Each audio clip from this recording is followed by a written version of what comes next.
El acto de observar la realidad no es pasivo sino activo, y Einstein comprendió desde sus primeros trabajos en 1905 que la forma en que se mira el mundo determina qué se ve, un principio que él ayudó a establecer, pero del cual pasó décadas intentando escapar, porque las implicaciones eran tan profundas que desafiaban su intuición más profunda sobre cómo debería funcionar el universo. Este documental revelará exactamente qué descubrió Einstein sobre el rol del observador en la física cuántica, por qué luchó contra sus propias contribuciones a esta ciencia durante 30 años, y al final se compartirá la pregunta específica que Einstein formuló y que contiene la clave práctica para comprender cómo la observación consciente transforma no solo partículas, sino también oportunidades de abundancia en la vida cotidiana. Este momento invita a declarar intención consciente. Quienes resuenen con esta exploración pueden escribir en los comentarios «abundancia». Este acto simple es ejercicio de observación intencional, una práctica del principio que será revelado, una señal al campo de posibilidades de que hay atención enfocada lista para comprender cómo la consciencia del observador participa en crear la realidad observada. En 1905, Albert Einstein publicó un artículo que le ganaría el premio Nobel 2 décadas después. El artículo explicaba el efecto fotoeléctrico, un fenómeno donde la luz que golpea ciertos metales libera electrones. Lo que era misterioso es que la energía de los electrones liberados no dependía de la intensidad de la luz, sino de su frecuencia. Luz brillante de baja frecuencia no liberaba electrones, pero luz tenue de alta frecuencia sí lo hacía. Einstein propuso una explicación radical. Sugirió que la luz que se pensaba era puramente onda también se comportaba como partículas discretas que más tarde se llamarían fotones. Cada fotón lleva cantidad específica de energía determinada por su frecuencia, y cuando un fotón golpea un electrón con suficiente energía, lo libera del metal. Este trabajo fue una de las primeras evidencias de lo que se convertiría en la mecánica cuántica, la teoría que describe el comportamiento de la materia y la energía a escalas extremadamente pequeñas. Lo irónico es que Einstein, con este trabajo, ayudó a abrir la puerta a una revolución científica cuyas conclusiones lo incomodarían profundamente por el resto de su vida. Porque cuando otros físicos como Niels Bohr, Werner Heisenberg y Erwin Schrödinger desarrollaron más completamente la mecánica cuántica en las décadas de 1920 y 30, llegaron a conclusiones que Einstein encontraba filosóficamente inaceptables. La interpretación de Copenhague, desarrollada principalmente por Bohr y Heisenberg, propuso que las partículas cuánticas no tienen propiedades definidas hasta que son observadas o medidas, que existen en estado de superposición en múltiples estados simultáneamente hasta que un acto de medición colapsa esa superposición en un estado específico. Y crucialmente, que el observador juega rol fundamental en determinar qué se manifiesta. Einstein rechazaba visceralmente esta idea. Su intuición científica le decía que el universo debía ser objetivo, que debía existir independientemente de quien lo observara. La idea de que la luna podría no tener posición definida hasta que alguien la mira le parecía absurda. De hecho, se dice que preguntó exactamente eso. ¿Existe la luna cuando nadie la está mirando? Esta pregunta, que puede sonar trivial, captura perfectamente su objeción filosófica. Para Einstein era obvio que la luna existe independientemente de observación. Pero la interpretación de Copenhague sugería que a nivel cuántico las propiedades no existen hasta que son observadas. Y si eso es cierto para partículas, ¿dónde está el límite? ¿En qué punto los objetos se vuelven lo suficientemente grandes como para existir objetivamente? En 1935, Einstein junto con Boris Podolsky y Nathan Rosen publicaron un artículo famoso conocido como la paradoja EPR. En él presentaron un experimento mental diseñado para demostrar que la mecánica cuántica, tal como la interpretaba Bohr, debía estar incompleta. El argumento era técnico, pero la esencia era que según la mecánica cuántica, dos partículas entrelazadas podían influirse instantáneamente sin importar la distancia. Einstein llamó a esto acción fantasmal a distancia y lo consideraba absurdo. Para Einstein era más razonable que las partículas tuvieran propiedades definidas desde el principio, propiedades ocultas que simplemente se revelaban al medirlas, no que el acto de medición creara esas propiedades. Esta posición se conoce como teoría de variables ocultas. Einstein pasó décadas buscando evidencia de estas variables ocultas, convencido de que una teoría más profunda eventualmente reemplazaría la mecánica cuántica probabilística. Pero la historia no se desarrolló como Einstein esperaba. En 1964, el físico John Bell desarrolló un teorema matemático que permitía probar experimentalmente si Einstein tenía razón sobre las variables ocultas o si Bohr tenía razón sobre el entrelazamiento y el rol del observador.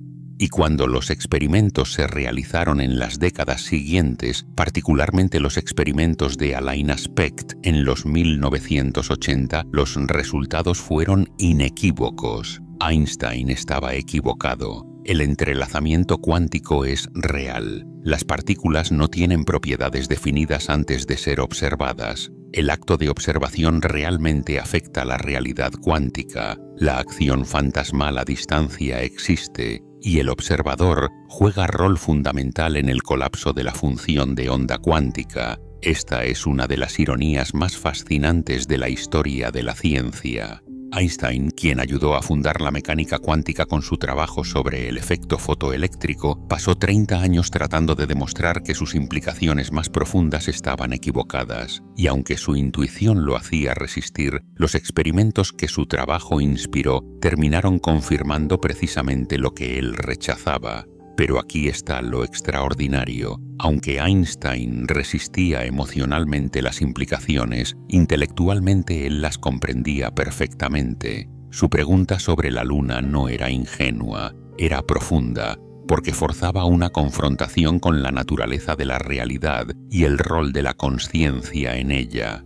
Y aunque Einstein prefería un universo objetivo, reconocía que la física cuántica apuntaba en otra dirección. Entonces, ¿qué sabía Einstein realmente sobre el observador? Sabía que el acto de medir cambia lo medido. Sabía que en el nivel cuántico, la observación y lo observado no pueden separarse completamente. Sabía que la realidad, a nivel fundamental, no es independiente del observador. Y aunque esto lo incomodaba filosóficamente, era lo suficientemente honesto científicamente como para reconocer que los datos apuntaban en esa dirección. Ahora bien, ¿cómo se conecta esto con la vida cotidiana, con la abundancia, con las finanzas? La conexión no es directa ni literal. No se puede simplemente afirmar que porque la observación colapsa funciones de onda en el laboratorio, automáticamente colapsa oportunidades financieras en la vida. Eso sería simplificación excesiva, pero hay conexiones legítimas que pueden explorarse honestamente. Primero, el principio del observador se manifiesta en la vida cotidiana a través de la percepción selectiva. El cerebro humano recibe millones de bits de información cada segundo, pero la consciencia solo puede procesar una fracción diminuta. Entonces, el cerebro filtra constantemente, decidiendo qué información entra en la consciencia y qué se ignora. Y ese filtro está influenciado profundamente por lo que se espera, se cree y se busca. Este filtro se llama sistema de activación reticular. Cuando alguien decide comprar coche rojo específico, de repente comienza a notar coches rojos por todas partes. Los coches siempre estuvieron ahí, pero no entraban en la consciencia hasta que se volvieron relevantes. Del mismo modo, cuando alguien enfoca su observación consciente en oportunidades de abundancia, su cerebro comienza a filtrar información diferente del ambiente. Oportunidades que siempre existieron se vuelven visibles. Entonces, el efecto observador en la vida práctica opera a través de este mecanismo neurológico. Lo que se observa conscientemente determina qué se percibe. y lo que se percibe determina sobre qué se puede actuar, y las acciones determinan los resultados. Indirectamente pero poderosamente, la observación consciente influye en los resultados materiales. Einstein, con su énfasis en la importancia del marco de referencia, en la relatividad, comprendía que la perspectiva desde la cual se observa algo determina qué se ve. En la relatividad especial, dos observadores moviéndose a diferentes velocidades medirán tiempos y distancias diferentes para los mismos eventos. Ambos son correctos desde sus marcos de referencia. La realidad depende del observador. Aplicado metafóricamente a finanzas, esto significa que la forma en que se observa una situación determina qué posibilidades se ven. Alguien que observa una crisis desde marco de referencia de catástrofe ve solo pérdida. Alguien que observa la misma situación desde marco de referencia de oportunidad ve posibilidades de adquisición a precios reducidos, de innovación, de transformación. La situación objetiva es la misma. La diferencia está en el marco de referencia del observador. Einstein también dijo algo profundo sobre los problemas. Declaró: no podemos resolver problemas usando el mismo tipo de pensamiento que usamos cuando los creamos. Esta frase reconoce que la forma en que se observa un problema determina qué soluciones son visibles. Si alguien observa escasez financiera desde marco mental de limitación, solo verá opciones limitadas, pero si puede cambiar su observación, si puede ver la misma situación desde marco mental de posibilidad, opciones completamente diferentes emergen. El experimento de la doble rendija, que se realizó por primera vez mucho antes de Einstein, pero que se refinó en contextos cuánticos, ilustra perfectamente el problema del observador. Cuando se disparan electrones hacia barrera con dos rendijas sin observar por cuál pasan, crean patrón de interferencia que solo puede explicarse si cada electrón pasa por ambas rendijas simultáneamente. Pero cuando se coloca detector para observar por cuál rendija pasa cada electrón, el patrón de interferencia desaparece. Los electrones se comportan como partículas pasando por una rendija o la otra. El acto de observar cambia el resultado. Esto ha sido verificado miles de veces. No es artefacto experimental. Es la forma en que la realidad funciona a nivel cuántico. Y aunque Einstein contribuyó al entendimiento que hizo posible estos experimentos, nunca estuvo completamente cómodo con sus implicaciones. Pero aquí está la aplicación práctica. Si el acto de observar cambia lo observado incluso en física, ciertamente cambia lo observado en psicología humana. Cuando alguien observa sus finanzas con ansiedad y desesperación, esa observación cargada emocionalmente afecta las decisiones que toma. Cuando observa las mismas finanzas con calma y estrategia, las decisiones son diferentes. La situación objetiva es la misma, pero el observador es diferente, y ese observador diferente crea resultados diferentes. Einstein también comprendía el poder del enfoque sostenido. Dijo: no es que sea tan inteligente, es solo que me quedo con los problemas más tiempo. Esta capacidad de observación sostenida, de mantener atención enfocada en algo a lo largo del tiempo, es forma de observación poderosa, no es mirada casual, es contemplación profunda y prolongada. Aplicado a la creación de abundancia, la observación sostenida significa mantener enfoque claro en la visión a lo largo del tiempo.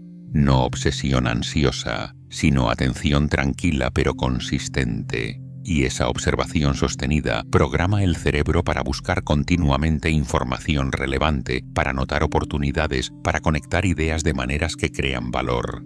La investigación en neuroplasticidad confirma que lo que se observa repetidamente cambia la estructura física del cerebro. Cada vez que se enfoca atención en algo, se fortalecen las conexiones neuronales asociadas. Con suficiente repetición, estas conexiones se vuelven autopistas neuronales, caminos de menor resistencia que el cerebro toma automáticamente. Entonces, la observación sostenida de abundancia literalmente recablea el cerebro para pensar en términos de abundancia. Einstein también vivió la experiencia de ser observado de maneras que cambiaron su realidad. Después de que sus teorías ganaron aceptación, se convirtió en celebridad científica. Y esa observación pública, esa atención masiva, cambió las oportunidades disponibles para él.